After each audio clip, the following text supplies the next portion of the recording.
Hello students, કેમ છો? બધા મજામાં? ચાલો, આજના સેશનમાં આપણે વિદ્યુત ફ્લક્સના સમ કરવાના છે. લાસ્ટ ટાઈમ આપણે બહુ સારા એવા આખી ડિસ્કશન કરી ગયા છીએ. ચાલો, તો આજે ખૂબ અગત્યના સમ ઉપર આપણે આજે ચર્ચા કરવી છે. તો સૌપ્રથમ એમાં ઉદાહરણ નંબર 1.11. રેડી? ઉદાહરણ નંબર 1.11 તમને તમારી સ્ક્રીન ઉપર આખી આખીની રકમ દેખાશે. એ પહેલાં તમે રકમ આખી આખી લખી લેજો, બરોબર? અને પછી આપણે આમાં ડિસ્કશનને આગળ વધારશું. ચાલો જુઓ, આકૃતિ 1.27માં વિદ્યુત ક્ષેત્રના ઘટકો EX બરાબર આલ્ફા એક્સ રેસ ટુ 1/2 અને EY is equal two EZ બરાબર 0 છે. મતલબ વિદ્યુત ક્ષેત્ર માત્ર ને માત્ર x જ દિશામાં રહેલું છે અને એની કિંમત EX is equal to alpha x raise to 1/2 છે. મતલબ કે વિદ્યુત ક્ષેત્ર છે એ x બદલે એ પ્રમાણે વિદ્યુત ક્ષેત્ર બદલતું જાય છે, એવું કહે છે. જુઓ, EY બરાબર EZ બરાબર 0, મતલબ કે y અને z દિશામાં વિદ્યુત ક્ષેત્ર છે નહીં. ચાલો, જ્યાં આલ્ફા બરાબર 800 ન્યૂટન પર કુલમ પર મીટર રેસ ટુ -1/2 છે. એ આલ્ફાની કિંમત એવી એટલે લેવી પડી છે સાહેબ, કારણ કે આલ્ફાની સાથે x રહેલો છે. જુઓ, કારણ કે એકમ એવા સેટ કરવા પડે ને કે બેયનો ગુણાકાર થઈને શું આવે, તો કે વિદ્યુત ક્ષેત્ર આપે. રેડી? ચાલો, સૌથી પહેલું શું જોઈએ છે? ઘનમાંથી ફ્લક્સ. એટલે પહેલા ફ્લક્સ ગોતવાનું છે. તો લાસ્ટ સેશનમાં આપણે એન્ડિંગમાં ઓલું નળાકાર વાળું કર્યું હતું, એવી જ આ ડિસ્કશન થઈ છે. પણ ફેર એટલો છે કે લાસ્ટ સેશનમાં જે આપણે એન્ડિંગમાં કર્યું તો એમાં વિદ્યુત ક્ષેત્ર સમાન હતું. અહીંયા વિદ્યુત ક્ષેત્ર સમાન નથી. જોતા જ ખબર પડે છે. જુઓ કે વિદ્યુત ક્ષેત્ર છે એ સેમ નથી. રેડી? કારણ કે x જેમ બદલશે એમ EX ની કિંમત બદલશે. ઓકે, એટલે લાસ્ટ સેશનમાં ફ્લક્સ 0 આવ્યું તો એમાં ફ્લક્સ 0 નહીં આવે. ચાલો, બીજું બી, ઘનની અંદરના વિદ્યુત ભારની ગણતરી કરો કે ઘનની અંદર કેટલો વિદ્યુત ભાર રહેલો છે. તો ફ્લક્સ મળી જાય તો ઘનની અંદર કેટલો વિદ્યુત ભાર છે એ પણ મળી જશે ઇઝી રીતે, કે નહીં? કઈ રીતે? ફ્લક્સ પહેલા ગોતી લઈએ આપણે. ઘનમાંથી ફ્લક્સ એટલે બંધ પૃષ્ઠ સાથે સંકળાયેલું ફ્લક્સ મળી ગયો, એટલે શું મળી ગયો? ફાઈ. અને ફાઈ ઉપરથી મળી જશે સિગ્મા ક્યુ, મતલબ કે ઘનની અંદર કેટલો વિદ્યુત ભાર રહેલો છે એ પણ મળી જશે. રેડી? કારણ કે બંધ પૃષ્ઠ છે આફ્ટર ઓલ, એટલે આ વસ્તુ કરી શકાય. ચાલો, તો પહેલા હું ફિગર ડ્રો કરી નાખું છું કે જેથી આપણને બહુ સરળ રીતે સમજી શકાય એવી વાત છે, એટલે સમજી શકીએ આપણે. ચાલો, ઉદાહરણ નંબર છે NCERT એક્ઝામ્પલ છે 1.11.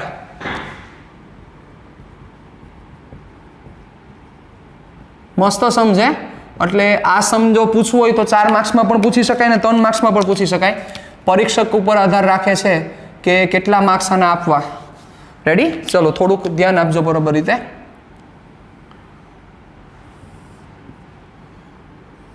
આનું કંઈ લાંબુ કામ નથી.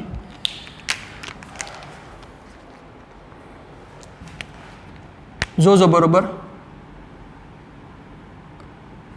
સમમાં જો તમારું લોજિક હાલતું હોય ને તો તમે આ ડાયરેક્ટ સમ પણ કરી શકો, કારણ કે સમમાં ઓમ કાંઈ કાઢ લેવાનું નથી.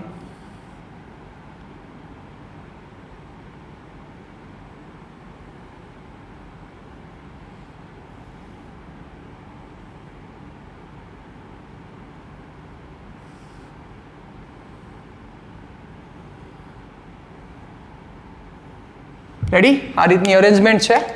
ચાલો, અને ડિસ્ટન્સ આપેલું છે એ જ બહુ અગત્યના છે. અહીંયા એ લખેલું છે, અહીંયા એ લખેલું છે, અહીંયા એ લખેલું છે. ક્લિયર? ચાલો, તો જોવો, પહેલી વસ્તુ એ થશે કે વિદ્યુત ક્ષેત્ર છે એ વિદ્યુત ક્ષેત્ર માત્ર ને માત્ર x દિશામાં રહેલું છે. એટલે વિદ્યુત ક્ષેત્ર આમ રહેલું છે. જોવો, થોડુંક વિચારો. આ ઉદાહરણને થોડુંક સરસ રીતે આપણે સમજવાની ટ્રાય કરીએ. એટલે આ x અક્ષ થઈ, કારણ કે મેં x દિશામાં દેખાડ્યું છે. આ y અક્ષ થઈ અને આ થઈ z અક્ષ. રેડી? ડન? તો હવે સિમ્પલ લોજિક છે. વિચારો કે વિદ્યુત ક્ષેત્ર આ દિશામાં રહેલું છે તો ફ્લક્સ ખાલી કેટલામાંથી પસાર થશે? થોડુંક હવે થોડુંક પ્રેક્ટિકલ થવું પડશે, થોડીક હવે આપણે સ્પીડ લેવાની થશે. રેડી? કે જેથી તમે હવે સમજી શકો એ વાત છો. વિદ્યુત ફ્લક્સ આ દિશામાં છે તો ખાલી ફ્લક્સ, વિદ્યુત ક્ષેત્ર આ દિશામાં છે તો ફ્લક્સ કેમાંથી પસાર થશે ખાલી કયો જોઈ? વિચારો દે, ફ્લક્સ ખાલી કેમાંથી પસાર થાય? અહીંયા ઓલો ઘન રહેલો છે, આ ઘન અહીંયા વિચારો, ઘન અહીંયા રહેલો છે, એક સાઈડ આ અને એક સાઈડ આ, એટલે આખે આખો ઘન આમ છે.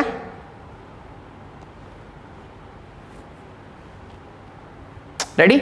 ક્ષેત્ર ખાલી આમ છે તો બચ્ચાઓ ફ્લક્સ માત્ર ને માત્ર આ દિશા એટલે કે આ સપાટી અને માત્ર ને માત્ર આ સપાટીમાંથી પસાર થાય. ફ્લક્સ ખાલી આ સપાટી અને આ સપાટીમાંથી પસાર થાય. શું કામ બચ્ચાઓ આ સપાટીમાંથી શું કામ પસાર ન થાય? આનો ક્ષેત્રફળ સદિશ કેમ થશે? આ સપાટીનો ક્ષેત્રફળ સદિશ સપાટીને લંબ ઉપરની તરફ. તો બચ્ચાઓ ક્ષેત્ર આમ છે, આ આમ છે, 90 નો એંગલ બની ગયો 0.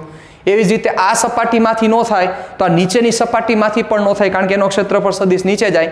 ક્ષેત્ર આમ છે. બે સપાટી બીજી વહી ગઈ. ચાલો હવે બીજી બે સપાટી એક આ. તો આ સપાટીમાંથી ફ્લક્સ કઈ બાજુ જાય? તો આ સપાટીમાંથી ફ્લક્સ ક્ષેત્રફળ સદિશ સપાટીને લંબ બહારની તરફ એટલે આ. પણ ક્ષેત્ર તો આમ છે વિચારો એટલે ક્ષેત્ર આ છે અને આ આમ છે એંગલ પાછો 90 નો થશે એટલે આ સપાટીનું ફ્લક્સ પણ 0 અને આ સપાટીનું ફ્લક્સ કેટલું થશે તો કે આ ક્ષેત્રફળ સદિશને લંબ તમારી તરફ અને ક્ષેત્રફળ વિદ્યુત ક્ષેત્ર આમ છે એંગલ 90 નો એટલે ફ્લક્સ 0. તો ટોટલ ઘનમાંથી પસાર થતું ફ્લક્સ એટલે 6 બાજુનું ફ્લક્સ લેવું પડે કે ન લેવું પડે? એક આ પહેલી, બીજી, ત્રીજી, ચોથી, પાંચમી અને છઠ્ઠી. તો આમાંથી પસાર થતું ફ્લક્સ મળે. શું કામ? તો કે આનો ક્ષેત્રફળ સદિશ કેમ થાય? સપાટીને લંબ આમ તરફ અને વિદ્યુત ક્ષેત્ર સદિશ આ બાજુ છે. રેડી? તો આનું ફ્લક્સ મળશે. ભલે ને ઋણ મળે પણ ફ્લક્સ તો મળે ને. એવી જ રીતે વિચારો આનું પણ મળશે તો કારણ કે આનું ફ્લક્સ આનું ક્ષેત્રફળ સદિશ કેમ થશે? તો કે આ બાજુ. વિદ્યુત ક્ષેત્રની દિશા કઈ બાજુ થશે? એ જ બાજુ થશે. તો એનું ફ્લક્સ મળશે એટલે આ સપાટીનું ફ્લક્સ મળશે, આ સપાટીનું ફ્લક્સ મળશે. આ એકેયનું નહીં મળે કારણ કે હમણાં સમજાવ્યું મુજબ. એટલે ખાસ તમે જ્યારે આ લેક્ચર જોવો છો તો ખાસ એક મારી વિનંતી છે કે તમારે પરફેક્ટ રીતે આગલો લેક્ચર ક્લિયર હશે તો જ આ લેક્ચર સમજાશે, બાકી નહીં સમજાય. એટલે પરફેક્ટ રીતેના ફોર્મ્યુલા, ક્યારે એંગલ કેવો થાય, વિદ્યુત ક્ષેત્ર અને ક્ષેત્રફળ સદિશ વચ્ચેનો એંગલ શું છે એ તમને હવે ડાયરેક્ટ લાઇટ થવી જોઈએ કારણ કે એવડો લાંબો આપણી આગળ ટાઈમ નથી. ક્લિયર? ચાલો વધુ છું આગળ હવે જોજો. તો સૌથી પહેલું સ્ટેટમેન્ટ શું લખવું પડશે? સૌથી પહેલાં અહીંયા જે વિદ્યુત ક્ષેત્ર આપેલું છે પહેલાં આપણે લખી નાખીએ. અહીં Ex is equal to alpha x⁻². આલ્ફાની વેલ્યુ શું છે? જ્યાં આલ્ફા ઇઝ ઇક્વલ ટુ છે 800 છે. આલ્ફાની કિંમત છે 800 ન્યૂટન પર કુલમ મીટર⁻². રેડી? આવી આલ્ફાની કિંમત છે. તો સૌથી પહેલાં આ એક સપાટીને લીધે ફ્લક્સ મળશે, આ એક સપાટીને લીધે ફ્લક્સ મળશે, બાકી એકેને લીધે ફ્લક્સ મળશે નહીં. બીજી વસ્તુ એની કિંમત આપેલી હશે તમને. એ કેટલો છે? યસ એ છે 0.1 મીટર ધારો આપેલો જ છે. A is equal to 0.1 metre. Clear? ચાલો હું વધુ છું આગળ હવે ધ્યાન રાખજો બરોબર રીતે.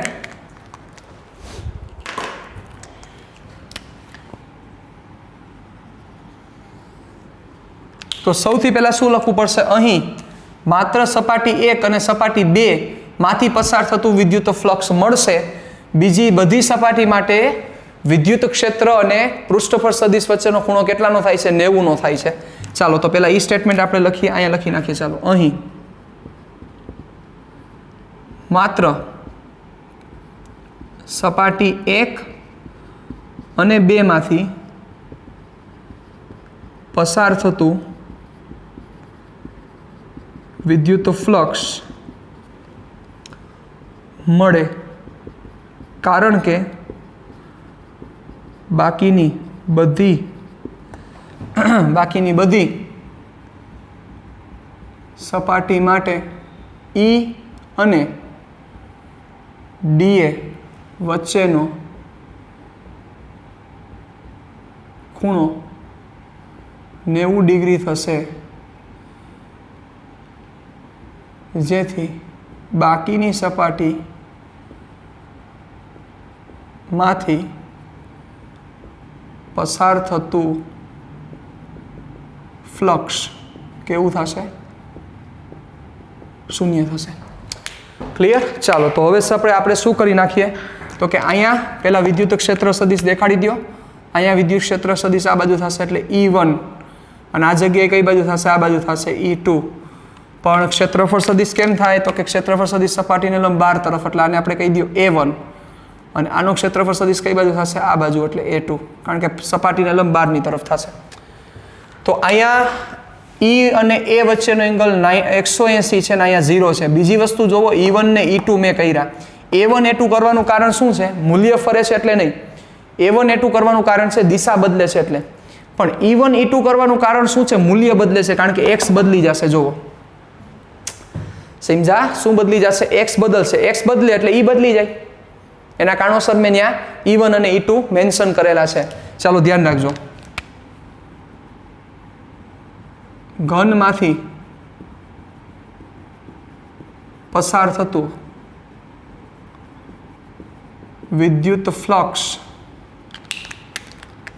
શું થશે? phi is equal two phi1 plus phi2. ચાલો phi1 પ્લસ phi2.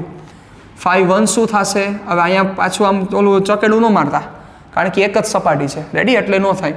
અને બીજું જોવો તો કે જે પહેલી સપાટી છે એ સપાટી પરના દરેક બિંદુ એક ક્ષેત્ર સરખું જ થશે, કારણ કે સપાટી x જેટલા અંતર આવેલી છે એટલે એના ઉપર તો સેમ જ થાય. એટલે તમે ડાયરેક્ટ આ સૂત્ર પણ વાપરી શકો. E1 dot A1 plus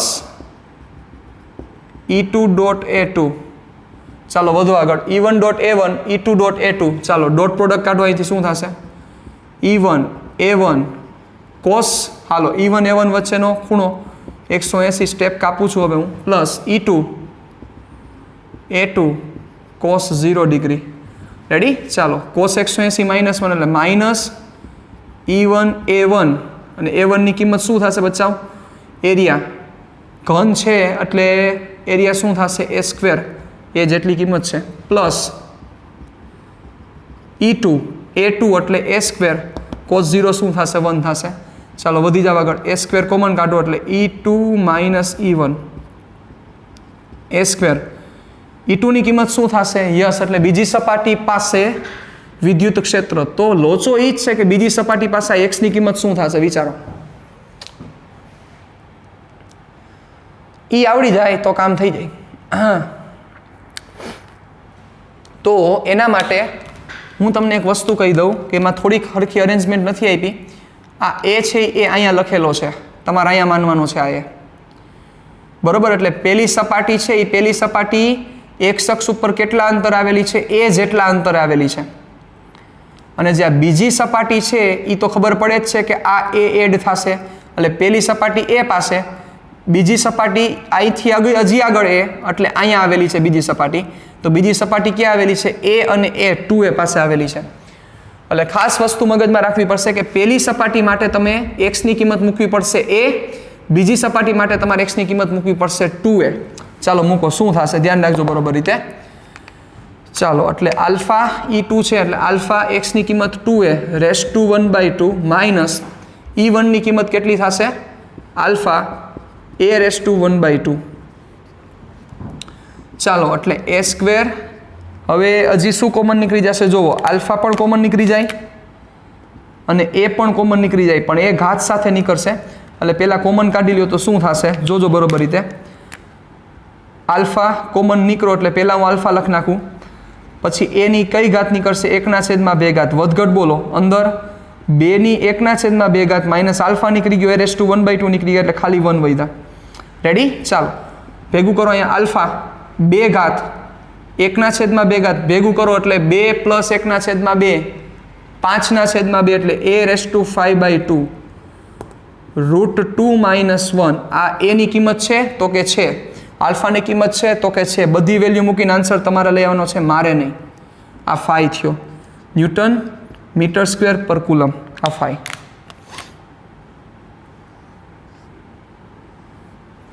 ready? આ ફાઈની કિંમત થઈ કે જે તમારે ફાઈ મેળવવાનો હતો. ફાઈ ઇમ્પોર્ટન્ટ છે. ફાઈ મળી જાય. હવે બંધ ઘનમાંથી ઘન સાથે સંકળાયેલો ઘનની અંદરના વિદ્યુતભારની ગણતરી કરો તો હવે ઇઝીલી મળી જશે કે ઘનની અંદર કેટલો વિદ્યુતભાર રહેલો છે. રેડી? ચાલો તો હવે આપણે આગળ વધીએ. ઘનની અંદર રહેલો વિદ્યુતભાર, અંદર રહેલા વિદ્યુતભાર માટે ગોસનો નિયમ વાપરતા phi is equal to sigma Q ના છેદમાં એપ્સિલોન 0. હવે સિગ્મા નો લખો ને તો હાલે, કારણ કે પરિણામી વિદ્યુતભાર જ હોય. સિગ્મા ક્યારે લખવો જરૂરી છે? Q1 Q2 Q3 Q4 એવા આવેલા હોય ત્યારે લખવું જરૂરી છે. બાકી તમે ખાલી Q બાય એપ્સિલોન 0 લખો તો બી ચાલશે. Q is equal two 5 into epsilon 0. Ready? Value મૂકો, આન્સર લઈ આવો. આ તમારો આન્સર આવશે. ડન. જે જવાબ તમારે લઈ આવવાનો છે. હું આગો વહી જાઉં છું, તમે આ પૂરું કરી નાખો સમ. પછી આપણે 1.12 જવાનું છે સાહેબ, અને પછીનો સમ 1.12.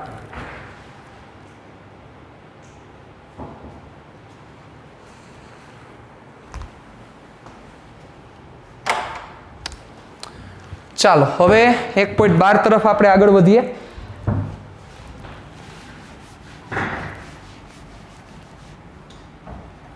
એક 1.12 પણ મસ્ત સમ છે, સમજવા જેવો સમ છે આખો.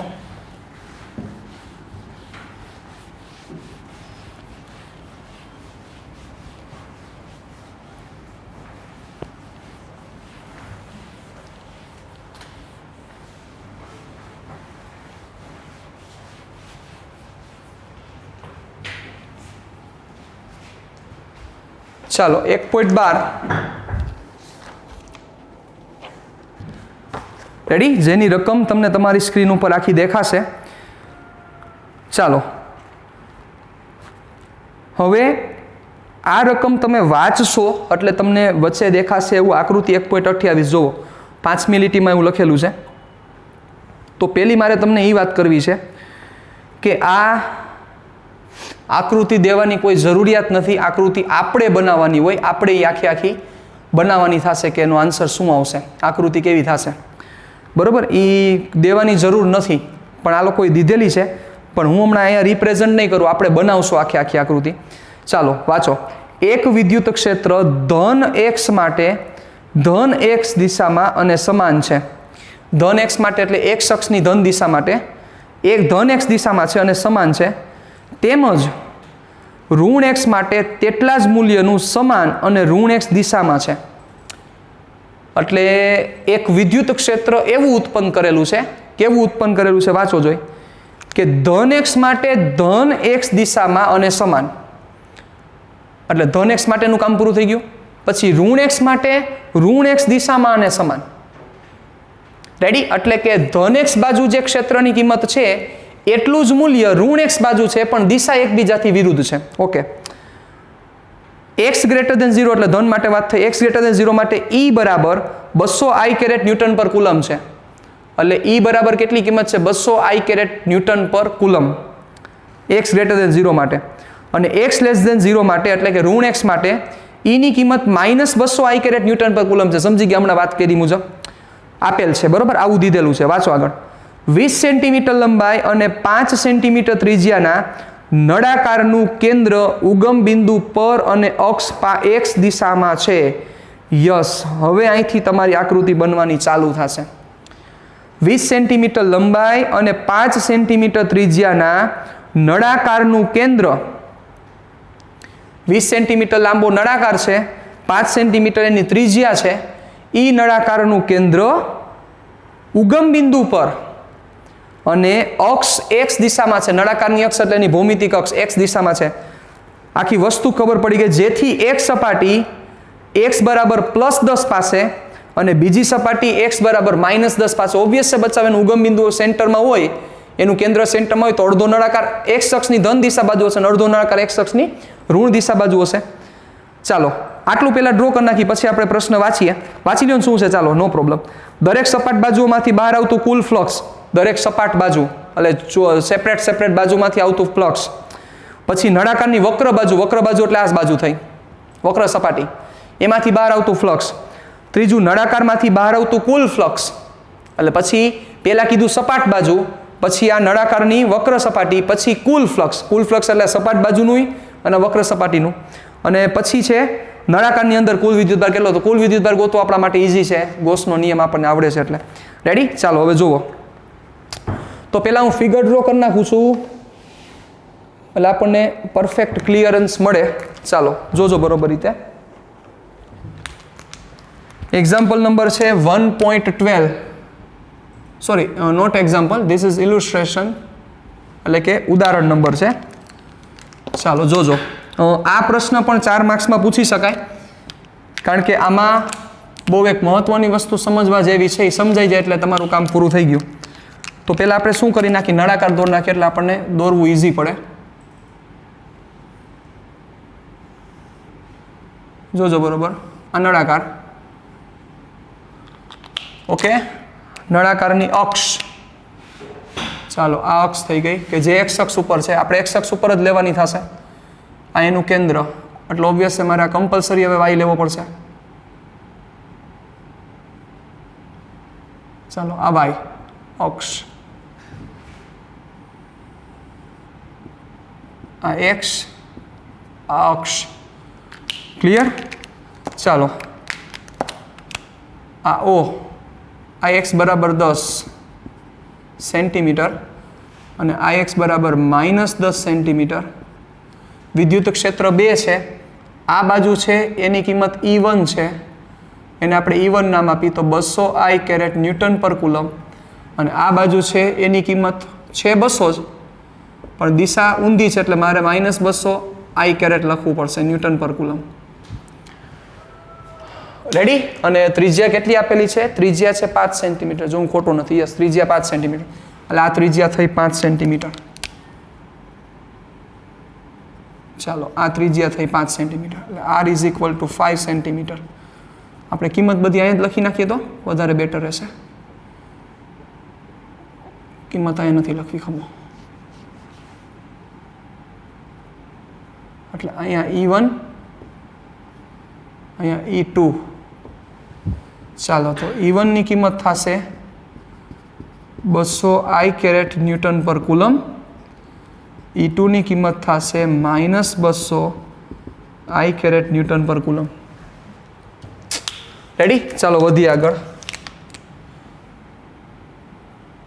સૌથી પહેલું કીધું છે દરેક સપાટ બાજુમાંથી સંકળાયેલું ફ્લક્સ. ચાલો દરેક સપાટ બાજુમાંથી સંકળાયેલું ફ્લક્સ શું થશે? પહેલી સપાટ બાજુ આ થશે, બીજી સપાટ બાજુ આ લઈ લ્યો. તો આનો ક્ષેત્રફળ સદિશ કેમ થાય? હવે હું નહીં સમજાવું, તમે સમજી જ ગયા છો. આનો ક્ષેત્રફળ સદિશ બહારની તરફ, વિદ્યુત ક્ષેત્રની દિશા પણ આ તરફ છે, આ બાજુ E1 ની દિશા, બે વચ્ચેનો એંગલ 0. પછી આ બીજી સપાટ બાજુ, હાલો ક્ષેત્ર આ બાજુ છે એટલે કે A2 અને વિદ્યુત ક્ષેત્ર પણ કઈ બાજુ છે તો કે આ બાજુ છે એટલે E2. રેડી? તો પહેલા આપણે દરેક સપાટ બાજુ સાથે સંકળાયેલું ફ્લક્સ મેળવીએ. સપાટ બાજુ 1 સાથે સંકળાયેલ વિદ્યુત ફ્લક્સ, એને આપણે નામ આપીએ φ1 ઇઝ ઇક્વલ ટુ E1.A1 એટલે E1 A1 cos theta. Ready? ચાલો એટલે અહીંયા E1 ની પણ કિંમત મૂકવી પડશે ને A1 ની પણ કિંમત મૂકવી પડશે. ચાલો એરિયા શું થશે? πr². વેલ્યુ તમારે મૂકવાની છે, મારે નહીં. E1 A1 ઉડાડી નાખો, લાઇટ થઈ, કારણ કે cos 0, કારણ કે theta is equal two 0 degree છે. ચાલો E1 A1 શું થશે? πr². E1 ની કિંમત અહીંયા મૂકવાની થશે, એકવાર મૂકી દઉં, 200 પાઈ 3.14. R કેટલા થશે? 0.05 નો વર્ગ. વેલ્યુ મૂકો, આન્સર લઈ આવો φ1. આ તમારો આન્સર ન્યૂટન મીટર સ્ક્વેર પર કુલમ. ચાલો હવે સપાટ બાજુ 2 કેટલું મળશે? 0 મળશે ને, નેગેટિવ મળશે ને, માઇનસ આવશે ને, કારણ કે અહીંયા તો પ્લસ આવશે, ઓલું માઇનસ આવશે ને. હે કયો જોઈ? સપાટ બાજુ 2 સાથે સંકળાયેલ વિદ્યુત flux φ2 is equal to E2.A2. Minus આવશે ને? નો આવે માઇનસ. એનું કારણ તમને સમજાવું, કારણ કે A2 અને E2 ની દિશા સેમ છે એટલે ખૂણો પાછો 0 જ થશે. તો તમને થાય કે સર E2 તો માઇનસ છે, બચાવ, એ માઇનસ છે, એ મૂલ્યના માઇનસ નથી, આ માઇનસ દિશાના માઇનસ છે. એ એવું કહે છે કે -I કેરેટ દિશામાં છે, એટલે લોચા નો મારતા. ચાલો એટલે E2 A2 cos 0 degree. cos 0 degree શું થઈ જશે? 1 થઈ જાય. cos 0 1. E2 ની કિંમત કેટલી થશે? 200 થશે, -200 ન મૂકતા, એ -I કેરેટ દિશાના છે. A2 πr² એટલે 3.14, પાછું ઉપલું આવશે, એ જ આવશે સાહેબ. આ φ2 ન્યૂટન મીટર સ્ક્વેર પર કુલમ. રેડી? ચાલો હવે કઈ સપાટી વડે? વક્ર સપાટી વડે. નળાકારની વક્ર સપાટીમાંથી પસાર થતું ફ્લક્સ 0 થવું જોઈએ સાહેબ. આખો મગજ. વક્ર સપાટી એટલે અહીંયા વિચારો તો અહીંયા ક્ષેત્રફળ સદિશ આમ, આ વિદ્યુત ક્ષેત્રની દિશા, અહીંયા ક્ષેત્રફળ સદિશ આમ, આ વિદ્યુત ક્ષેત્રની દિશા, અહીંયા ક્ષેત્રફળ સદિશ આમ, આ વિદ્યુત ક્ષેત્રની દિશા, અહીંયા ક્ષેત્રફળ સદિશ આમ, અહીંયા વિદ્યુત ક્ષેત્રની દિશા. કામ પૂરું. 90 એંગલ જ છે જુઓ. એટલે કે નળાકારની વક્ર સપાટી, વક્ર સપાટી માંથી પસાર થતું કુલ ફ્લક્સ. ચાલો તો કુલ ફ્લક્સ શું થશે? સોરી વક્ર સપાટીમાંથી પસાર થતું ચાલશે. ચાલો ને, પસાર થતું ફ્લક્સ લખો ખાલી. એને કહી દઈએ આપણે φ3 ઇઝ ઇક્વલ ટુ શું થશે? 0. કારણ કે E અને D એ દરેક પોઈન્ટ ઉપર 90 એંગલે છે. કેટલાના એંગલે છે? 90 એંગલે. ચાલો હવે તો નળાકારની ટોટલ 3 સપાટી જોઈ સાહેબ. એક તો આ 2 સપાટ ભાગ અને આ વક્ર સપાટી. તો વક્ર સપાટીનું 0 છે. હવેનો પ્રશ્ન એ હતો કે નળાકારમાંથી પસાર થતું કુલ ફ્લક્સ. ચાલો, નળાકારમાંથી પસાર થતું કુલ flux φ is equal to φ1 plus φ2 plus φ3. φ3 0 છે, φ1 ની કિંમત પણ છે, φ2 ની પણ કિંમત છે. મેળવી લેજો. આ તમારો φ થયો. ચાલો હવે નળાકાર વડે ઘેરાયેલ કુલ વિદ્યુત ભાર. નળાકાર વડે ઘેરાયેલ કુલ વિદ્યુત ભાર. નળાકાર વડે ઘેરાયેલ કુલ વિદ્યુત ભાર કેટલો થશે? 0 નો થાય.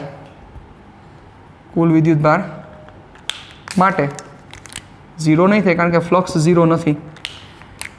ચાલો તો φ ઇઝ ઇક્વલ ટુ ક્યુના છેદમાં એપ્સિલોન નોટ. કરો ક્યુને સબ્જેક્ટ φ ઇન્ટુ એપ્સિલોન નોટ. φ પણ છે, એપ્સિલોન નોટની વેલ્યુ પણ છે, એટલે તમને મળી જશે ક્યુ કુલમમાં. પૂરું. તો આ સમ હતો તમારો. હવે આ સમમાં સમજવા જેવી વસ્તુ એકમાત્ર એક જ છે કે અહીંયા લોચા ન થાય. આ પ્લસ અને આ માઇનસ. કારણ કે મોટાભાગે શું વિચારે સાહેબ, ક્ષેત્ર સરખું જ છે. પણ ક્ષેત્ર સરખું છે એ સાચું. આપણે લાસ્ટ સેશનમાં છેલ્લે ઓલું કર્યું હતું નળાકાર વાળું, એમાં 0 આવ્યું હતું. 0 આવવાનું કારણ ક્ષેત્ર એક જ દિશામાં હતું. અહીંયા ક્ષેત્ર એક દિશામાં નથી, આ દિશામાં પણ છે અને આ દિશામાં પણ છે. એટલે આ વસ્તુ થાય. હમણાં એમ કીધું હોત કે સમાન વિદ્યુત ક્ષેત્ર 200 I કેરેટ ન્યૂટન પર કુલમ એક જ દિશામાં છે તો 0 જ આવત. કારણ કે આનું શું થાત, આ જગ્યાએ જે ક્ષેત્ર આ દિશામાં થયું એની જગ્યાએ આ બાજુ આવત તો આ ઋણ આવત ને એટલું જ આ ધન થાત તો 0 થઈ જાય. ક્લિયર? ચાલો લખી નાખો. હું થોડોક સાઈડમાં વયો જાઉં છું, પછી આપણે આગળ વધીએ પાછા.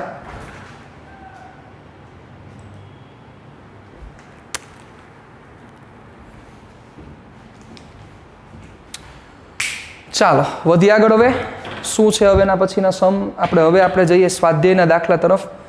આપણી ગાડીને આગળ વધારીએ.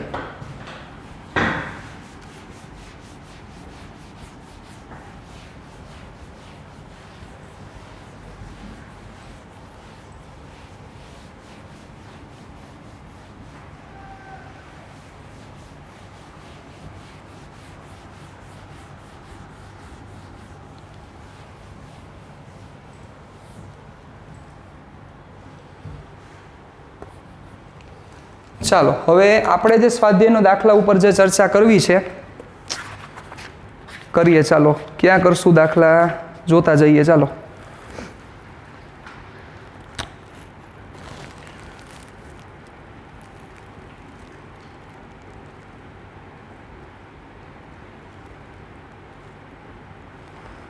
જોવો તો 1.16 જોવો પહેલાં. ચાલો 1.16 રેડી? એના માટે 1.15ની રકમ જોશે, એ તમને હું સ્ક્રીન ઉપર દેખાડી દઉં છું. અને 1.16 જોવો. ચાલો બરોબર વાંચો. એક સમાન વિદ્યુત ક્ષેત્ર E બરાબર 3 × 10³ I કેરેટ ન્યૂટન પર કુલમનો વિચાર કરો. ચાલો એટલે એ ખાલી આપણે એટલું જ કામ છે.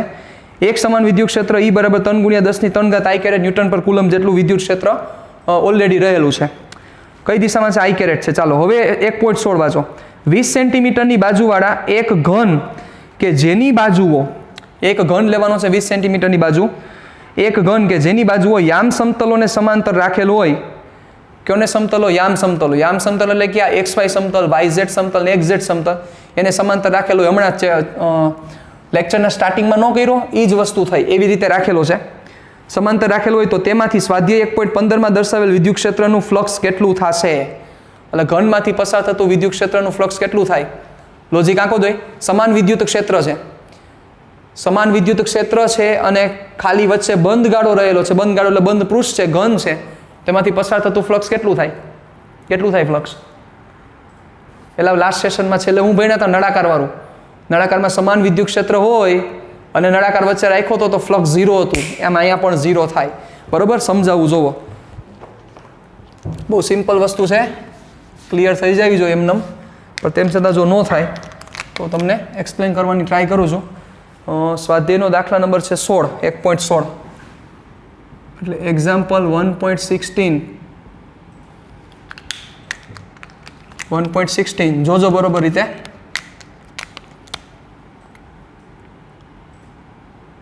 હવે આ યામ સમતલને સમાંતર આ જે ઘન રાખેલો છે, આ ઘન થયો.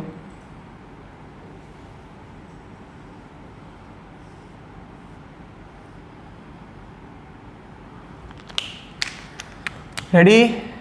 ચલો હવે અહીંયા XYZ ડ્રો કરી નાખો. ક્લિયર થાય? હવે શું કહેવા માંગતા હતા એ પૂરું થઈ ગયું. હવે ક્ષેત્ર સમાન છે તો બચાવ આ બધાનું તો 0 જ થાય. આનું રહેશે ને આનું રહેશે, પણ આનું જેટલું પ્લસ થાય એટલું આનું માઇનસ થાય. એટલે પરિણામે વિદ્યુત ક્ષેત્ર ફ્લક્સ કેટલું થાય? 0 થાય. એટલે આપણે લખીએ શું થશે અહીં ઘનમાંથી પસાર થતું કુલ ફ્લક્સ 0 થશે, કારણ કે વિદ્યુત ક્ષેત્ર સમાન છે. કેવું છે? વિદ્યુત ક્ષેત્ર સમાન છે, એના કારણોસર કેવું થશે? 0 થશે. સિમ્પલ છે. ચાલો હવે એના પછી 1.17. એક બ્લેક બોક્સની સપાટી આગળના વિદ્યુત ક્ષેત્રની કાળજીપૂર્વકની માપણી દર્શાવે છે. એટલે બ્લેક બોક્સ હશે, એ જગ્યાએ વિદ્યુત ક્ષેત્રની કાળજીપૂર્વક માપણી કરી. માપણી દર્શાવે છે કે બોક્સની સપાટીમાંથી બહારની તરફનું કુલ ફ્લક્સ, હાલો બહારની તરફ ફ્લક્સ છે એટલે ફ્લક્સ ધન થયું કે ઋણ થયું? ધન થયું. મતલબ કે અંદર કેવો વિદ્યુતભાર હશે? ધન વિદ્યુતભાર હશે. રેડી? બોક્સની સપાટીમાંથી બહારની તરફનું કુલ ફ્લક્સ 8×10⁻³ ન્યૂટન મીટર સ્ક્વેર પર કુલમ્બ છે. કેટલું છે? 8×10⁻³ ન્યૂટન મીટર સ્ક્વેર પર કુલમ્બ છે. તો પહેલો પ્રશ્ન છે, બોક્સની અંદરનો કુલ વિદ્યુતભાર મળી જાય ભાઈ. કુલ ફ્લક્સ આપેલું છે φ Q/ε0, ગોસનો નિયમ, કુલ વિદ્યુતભાર. રેડી? ચાલો બી. હવે બી પ્રશ્ન શું પૂછ્યો છે જે ઓલરેડી આપણે લાસ્ટ સેશનમાં ભણી ગયા. જો બોક્સની સપાટીમાંથી બહારની તરફનું કુલ ફ્લક્સ 0 હોત, બોક્સની સપાટીમાંથી બહારની તરફનું કુલ ફ્લક્સ 0 હોત, મતલબ કે ફ્લક્સ કાંઈ પસાર જ ન થતું હોત, તો તમે એવો નિષ્કર્ષ તારવી શક્યા હોત કે બોક્સમાં કોઈ વિદ્યુતભાર નથી? નહીં. ફ્લક્સ 0 હોય તો આપણે એવું કહી શકીએ કે કુલ વિદ્યુતભાર 0 છે, એવું ન કહી શકીએ કે વિદ્યુતભાર નથી. રેડી? આવું હોય તો કેમ, અથવા ન હોય તો પણ કેમ, આપણે ચર્ચા કરી મુજબ. રેડી? ચાલો તો બહુ સિમ્પલ સમ છે. તમને ફ્લક્સ આપેલું છે એટલે પહેલાં કુલ વિદ્યુતભાર ગોતવાનો છે. ફ્લક્સ ઉપરથી પહેલાં કુલ વિદ્યુતભાર ગોતી લઈ અને એના ઉપરથી પછી બીજા પ્રશ્નનો આપણે જવાબ દઈ દઈએ. ફ્લક્સ કેટલું છે? 8×10⁻³ ન્યૂટન મીટર સ્ક્વેર પર કુલમ. એક્ઝામ્પલ નંબર છે 1.17. ચલો એક્ઝામ્પલ 1.17. ફાઈની કિંમત છે 8×10⁻³ ન્યૂટન મીટર સ્ક્વેર પર કુલમ. ઓકે, ચાલો. બ્લેક બોક્સ સાથે અથવા બ્લેક બોક્સમાં અથવા એમ લખી બ્લેક બોક્સ વડે ઘેરાયેલો કુલ વિદ્યુતભાર માટે, બ્લેક બોક્સ વડે ઘેરાયેલ કુલ વિદ્યુતભાર માટે શું થશે સમજો. φ phi is equal to q upon epsilon naught. q is equal to phi into epsilon naught. phi ની કિંમત છે 8 ગુણ્યા 10 ની 3 ઘાત. એપ્સિલોન ની કિંમત છે 8.85 ગુણ્યા 10 ની -12 ઘાત. વ્યવહાર થતું કરી નાખો તો આ તમારો q is equal to ખાલી જગ્યા કુલમ થયા. રેડી? જવાબ તમારે લઈ આવવાનો છે, મારે નહીં. બીજી વસ્તુ શું કીધી છે એ પણ આપણે લઈ લઈએ કે હા, જો ફ્લક્સ 0 હોત, બ્લેક બોક્સ વડે ઘેરાયેલો ફ્લક્સ 0 હોત તો આપણે એવું કહી શક્યા હોત કે વિદ્યુત ભાર શૂન્ય છે, એવું ન કહી શકીએ, પણ આપણે એમ કહીએ કે પરિણામી વિદ્યુત ભાર 0 થશે. રેડી? એટલે શું લખીએ? જો આપણે આ જે જવાબ આપ્યો એનો જવાબ આપ્યો, આ બીનો જવાબ. જો બ્લેક બોક્સ વડે અથવા બ્લેક બોક્સમાંથી પસાર થતું વિદ્યુત ફ્લક્સ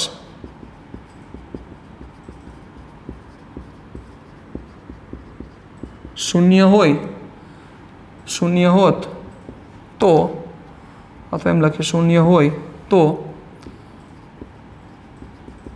એમ કહી શકાય કે બોક્સ વડે ઘેરાયેલ કુલ વિદ્યુત ભાર શૂન્ય છે, નહીં કે વિદ્યુત ભાર શૂન્ય છે. નહીં કે વિદ્યુત ભાર શૂન્ય છે. એવું કહી શકીએ કે કુલ વિદ્યુત ભાર શૂન્ય છે, નહીં કે વિદ્યુત ભાર શૂન્ય છે. રેડી? ચાલો.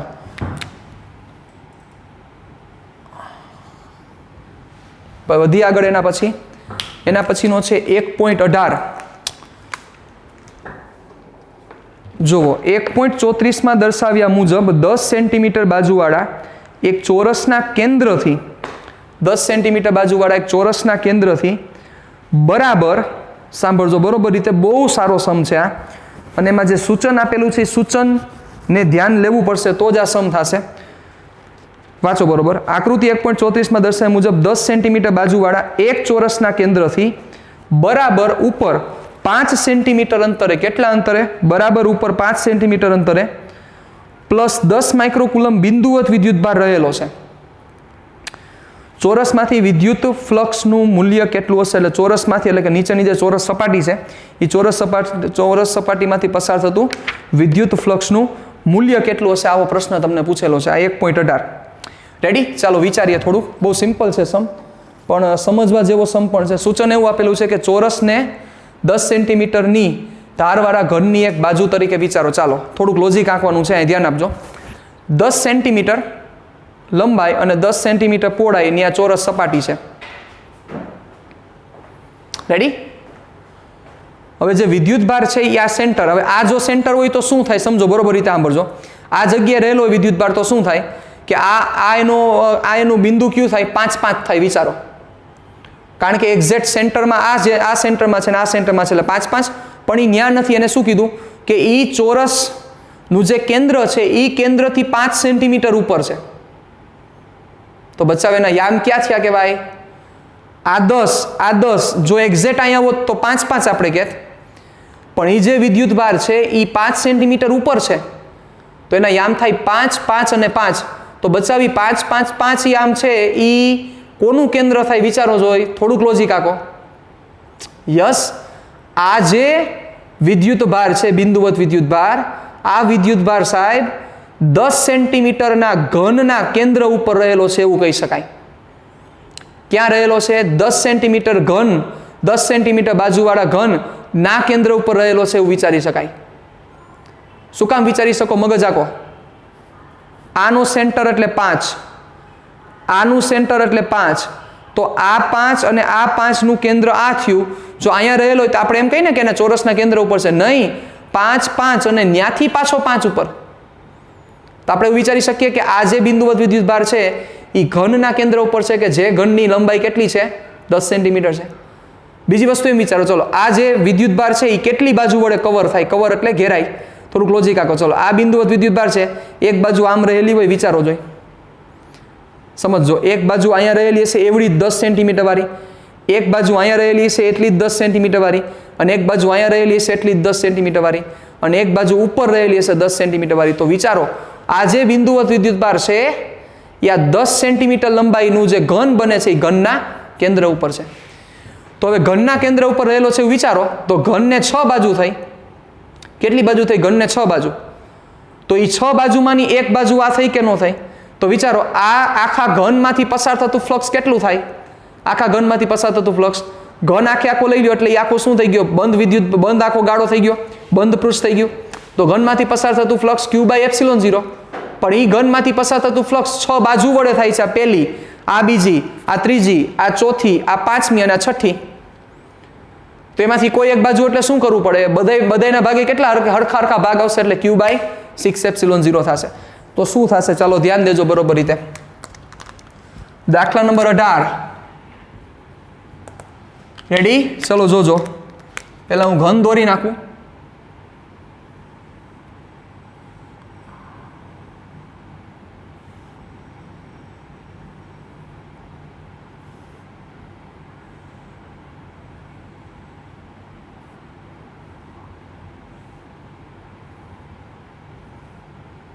ચલો તેમાં તમારે સરફેસ કઈ કન્સિડર કરવાની છે? ખાલી નીચેની સરફેસ લેવાની છે.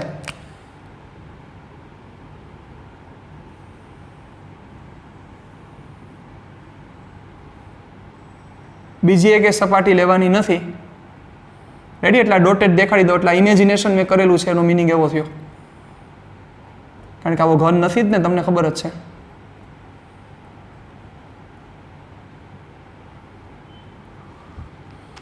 ઓકે, ચાલો એના સેન્ટર ઉપર આનું કેન્દ્ર અહીંયા ઓલો Q જેટલો વિદ્યુત ભાર છે. આ Q ની કિંમત કેટલી છે?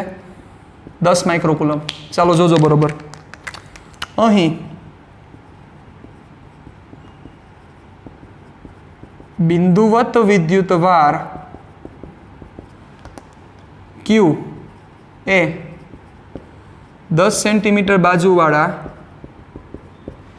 ઘનના કેન્દ્ર પર રહેલ છે તેમ વિચારી શકાય. ચાલો તો હવે આ ઘનની કોઈ એક બાજુમાંથી પસાર થતું ફ્લક્સ આ ઘનની એક બાજુમાંથી પસાર થતું વિદ્યુત flux phi is equal two શું થશે? Q/ε0 નહીં, 6ε0. કેટલા થશે? Q/6ε0. કારણ કે આખા ઘનમાંથી પસાર થતું ફ્લક્સ Q/ε0 એવી 6 સરખી બાજુ છે એટલે Q/6ε0. Q ની કિંમત 10 માઇક્રોકુલમ છે. બધી વેલ્યુ છે તમારે લઈ આવવાનું છે. ન્યૂટન મીટર સ્ક્વેર પર કુલમ. આ તમારો phi થયો. પૂરું? ચાલો, પણ જો આ સમમાં થોડુંક વેરિએશન કરત તો નો થાત. Q વેરિએશન જુઓ, લોજિક આખો કે અહીંયા એવું કીધું છે કે 5 સેન્ટીમીટર એક્ઝેક્ટ ઉપર છે. 5 ની જગ્યાએ જો ખાલી 6 બોલી ગયા હોત ને તોય આન્સર નો આવત. શું કામ? 6 બોલે તેનો મતલબ શું થાય કે એના કેન્દ્ર ઉપર નથી. કેન્દ્ર ઉપર નથી એટલે કોઈ એક બાજુ ટ્રાન્સફર થયો. કોઈ એક બાજુ ટ્રાન્સફર થાય તો એ સપાટીનું ફ્લક્સ વધારે હોય, બીજી સપાટીનું ફ્લક્સ ઘટી જાય તો હરખા ભાગ ન પડે. જો કેન્દ્ર ઉપર હોય તો જ આ 6 હરખા ભાગ પડે, બાકી સરખા ભાગ ન પડે. સમજી શકો છો? બીજું લોજિક એ અહીંયા જ તમને સમજાવું. આ જો વિદ્યુતભાર 6 સેન્ટીમીટર હોત તો આ થોડોક ઉપર વયો જાત ને, ઉપર વયો જાત તો આમાંથી પસાર થતું ફ્લક્સ મેક્સિમમ થાય. આમાંથી પસાર થતું ફ્લક્સ કેવું થાય? તો કે ઓછું થાય. તો સરખા ભાગ ન પડે. જો કેન્દ્ર ઉપર હોય તો જ તમે કહી શકો કે 6 સરખા ભાગ પડશે, બાકી 6 સરખા ભાગ ન પડે. આ વસ્તુની ખાસ તમારે નોંધ લેવી પડશે, ધ્યાન રાખવું પડશે. રેડી? ડન? લખી નાખો, પછી આપણે આગળ વધીએ. લખી નાખો ચાલો વ્યવસ્થિત રીતે.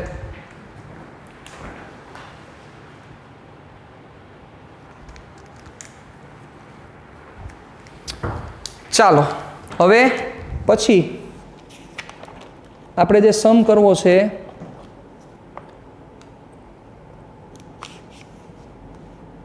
એક 1.20 કરવો છે. ચાલો 1.20 પૂરો કરીએ આપણે હવે.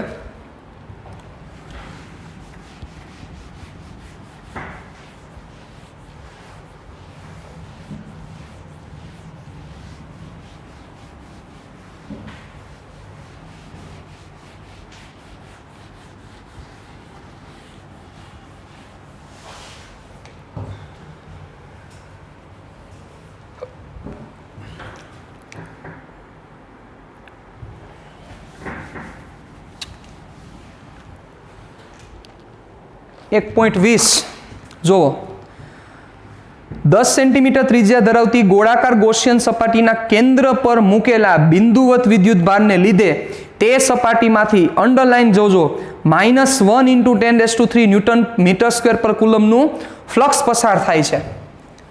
મતલબ કે ફ્લક્સ કેવું છે? ઋણ ફ્લક્સ છે. ઋણ ફ્લક્સ હોય એટલે લાઈટ થઈ જ જવી જોઈએ કે ઋણ ફ્લક્સ હોય એટલે શું થાય? તો કે જે સેન્ટર ઉપર વિદ્યુત ભાર હશે એ કેવો હશે? ઋણ હશે, તો જ ઋણ ફ્લક્સ મળે. ચાલો વાંચો. જો ગૌસિયન સપાટીની ત્રિજ્યા બમણી કરવામાં આવી હોત તો સપાટીમાંથી કેટલું ફ્લક્સ પસાર થતું હોત વિચારો. તો સાહેબ ગૌસિયન સપાટીની ત્રિજ્યા 4 ગણી કરો 5 ગણી કરો, એની સાથે કોઈ ફ્લક્સને કનેક્શન જ નથી. કારણ કે પેલો આપણો બીજો મુદ્દો હતો ગૌસના નિયમનો, યાદ કરો કે માત્ર કદ, સાઇઝ કે એના પરિમાણ ઉપર આધારિત નથી, માત્ર ને માત્ર એની અંદર કેટલો વિદ્યુતભાર રહેલો છે એની સાથે કન્સર્નિંગ છે. તો ગૌસનો નિયમ શું હતો? યાદ કરો. ગૌસના નિયમ આપણે એવું બોલ્યા હતા કે બંધ પૃષ્ઠ વડે ઘેરાયેલો વિદ્યુતભાર જો સપાટી ઉપર આધાર રાખતું હોત તો એવું કેવું પડત ને કે એ સપાટીની ત્રિજ્યા ઉપર પણ આધારિત છે. પણ એમાં આપણે એવું બોલ્યા છીએ કે બંધ, કોઈ પણ બંધ પૃષ્ઠ લઈ લ્યો, પણ એ બંધ પૃષ્ઠની અંદર કેટલો વિદ્યુતભાર છે એ અગત્યનો છે સાહેબ. એટલે ખાસ વસ્તુ તમારે ધ્યાન રાખવી પડશે. રેડી? ચાલો. તો શું અહીંયા આન્સર આવશે કે જો ગૌસિયન સપાટીની ત્રિજ્યા બમણી હું 4 ગણી કરો એની સાથે કોઈ નિસ્બત જ નથી, એની અંદર વિદ્યુતભાર કેટલો છે એની સાથે જ નિસ્બત છે. એટલે તમારો જવાબ શું થશે? કરવામાં આવી તો સપાટીમાંથી કેટલું ફ્લક્સ પસાર થતું હોત? આટલું જ થાત. કારણ કે ગૌસનો નિયમ છે એ સપાટીના આકાર, પરિમાણ કે કદ ઉપર આધારિત નથી. બિંદુવત વિદ્યુતભારનું મૂલ્ય કેટલું છે? તો રમકડું જેવો સમ થઈ ગયો સાહેબ 1.20. ચાલો, ફાઈ કેટલો છે? -1 × 10⁻³ ન્યૂટન મીટર સ્ક્વેર પર કુલમ. ચાલો 1.20 example. Phi -1 × 10⁻³ newton metre square પર કુલમ. ઓકે, ચાલો. ગૌસિયન, પેલો જવાબ આપી દઈએ આપણે. જવાબ નંબર 1, ગૌસિયન સપાટીની ત્રિજ્યા બમણી કરવામાં આવે તો પણ સપાટીમાંથી પસાર થતું ફ્લક્સ ફાઈ જેટલું જ રહે. કારણ કે આ ફ્લક્સ એ સપાટીના આકાર, કદ કે પરિમાણ પર આધારિત નથી. પૂરું થઈ ગયું. બહુ સિમ્પલ વસ્તુ છે. ચાલો હવે શું કરવાનું છે તો કે બિંદુવત વિદ્યુતભારની કિંમત કેટલી થશે? ચાલો, તો ગૌસિયન સપાટી નંબર બી, ગૌસિયન સપાટી વડે ઘેરાયેલ વિદ્યુતભાર Q હોય તો શું કરી છે સાહેબ? ગૌસનો નિયમ કરો એપ્લાય. ફાઈ = Q ના છેદમાં ε0. ફાઈ તમારે મેળવવાનો છે ન્યૂટન મીટર સ્ક્વેર પર કુલમ. આન્સર માઇનસમાં આવશે. રેડી? પૂરો થઈ ગયો સમ. ચાલો હવે કયો થશે કરીએ આપણે.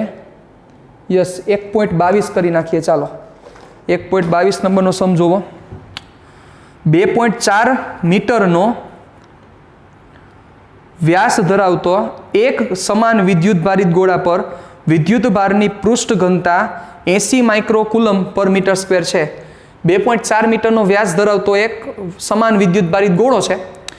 એ ગોળા પર વિદ્યુતભારની પૃષ્ઠ ઘનતા, એટલે કે પૃષ્ઠ ઘનતા જ આપેલી છે, માથે સરફેસ ઉપર જ વિદ્યુતભાર છે, 80 માઇક્રોકુલમ પર મીટર સ્ક્વેર છે. તો ગોળા પરનો વિદ્યુતભાર ગોતો મળી જાય સાહેબ. સિગ્મા છે તો Q નો મળે. Sigma = Q/A. ત્યાંથી આપણે Q ફાઇન્ડ કરી લઈએ. બીજું, ગોળાની સપાટીમાંથી બહાર જતું કુલ ફ્લક્સ કેટલું છે? Q મળી જાય તો ફ્લક્સ એ મળી જાય. પૂરું થઈ ગયું. હાલો સમ. ચાલો 2.4 મીટર વ્યાસ અને 80 માઇક્રોકુલમ પર મીટર સ્ક્વેર જેટલો સિગ્મા. એટલે દાખલીઓ છે આ બધી, કાંઈ નથી બીજું લાંબુ. એક્ઝામ્પલ 1.22 એટલે ત્રિજ્યા જ લખીએ આપણે, કારણ કે ત્રિજ્યાની જરૂરિયાત પડશે. 1.2 મીટર, કારણ કે ઓલો કેટલું છે 2.4 મીટર છે વ્યાસ. ચાલો પછી શું આપેલું છે? સિગ્મા 80 માઇક્રોકુલમ પર મીટર સ્ક્વેર. રેડી? જોઈ લો એકવાર તેમ છતાં. ચલો 80 માઇક્રોકુલમ પર મીટર સ્ક્વેર. તો સૌથી પહેલા પ્રશ્નનો જવાબ શું થશે? એ